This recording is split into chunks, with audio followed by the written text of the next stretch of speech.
हिताधिकारी योजनाओं का असम की राजनीति पर क्या प्रभाव पड़ेगा? चाहे कोई भी राजनीतिक दल सरकार बनाए, सरकार का मुख्य लक्ष्य और उद्देश्य समाज के हर वर्ग के लोगों को न्यूनतम सुविधाएं प्रदान करना होता है।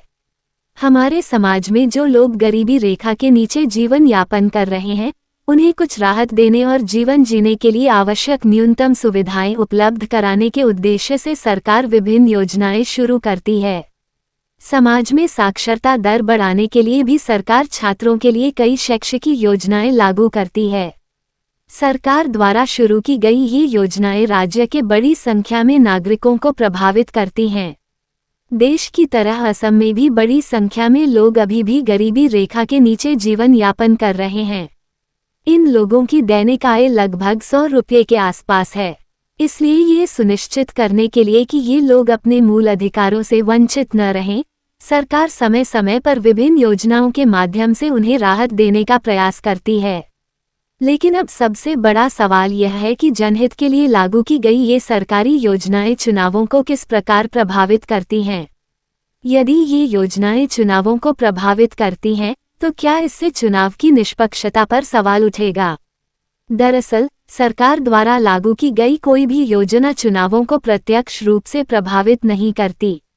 देश या राज्य में लागू होने वाली सरकारी हिताधिकारी योजनाएं एक निरंतर प्रक्रिया के रूप में चलती रहती हैं। इसलिए ये योजनाएं सीधे तौर पर चुनावों को प्रभावित नहीं करती, लेकिन अप्रत्यक्ष रूप से ये योजनाएं सत्तारूढ़ राजनीतिक दल को कुछ हद तक मदद कर सकती हैं।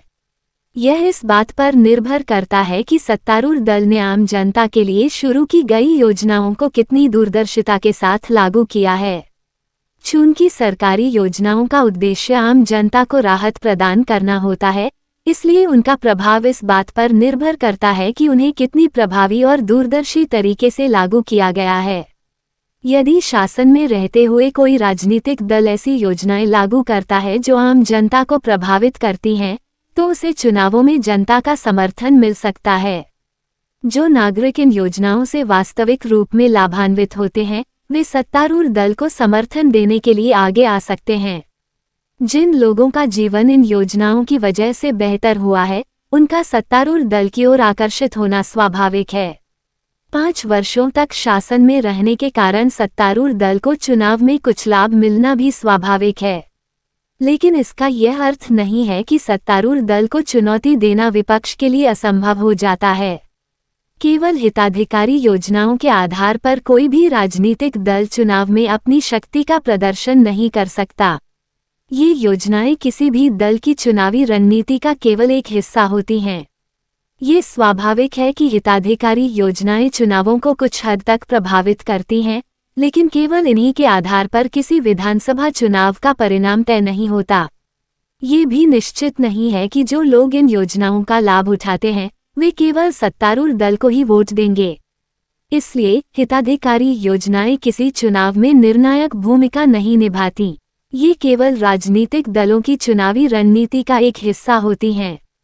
भले ही कुछ सीमित संख्या में मतदाता इन योजनाओं से प्रभावित हों, लेकिन अधिकांश मतदाता जागरूक और सचेत होते हैं। और वही जागरूक मतदाता ही राजनीति में निर्णायक भूमिका निभाते हैं। इसलिए हिताधिकारी योजनाओं को किसी राजनीतिक दल की हार का मुख्य कारण नहीं ठहराया जा सकता है। आप सभी से निवेदन है कि हमारे इस वीडियो को देखने के बाद कमेंट बॉक्स में अपनी राय जरूर बताएं। अगर आपको यह वीडियो पसंद आया हो तो इसे लाइक करें और आगे भी ऐसे ही वीडियो पाने के लिए हमारे चैनल को सब्सक्राइब करना न भूलें।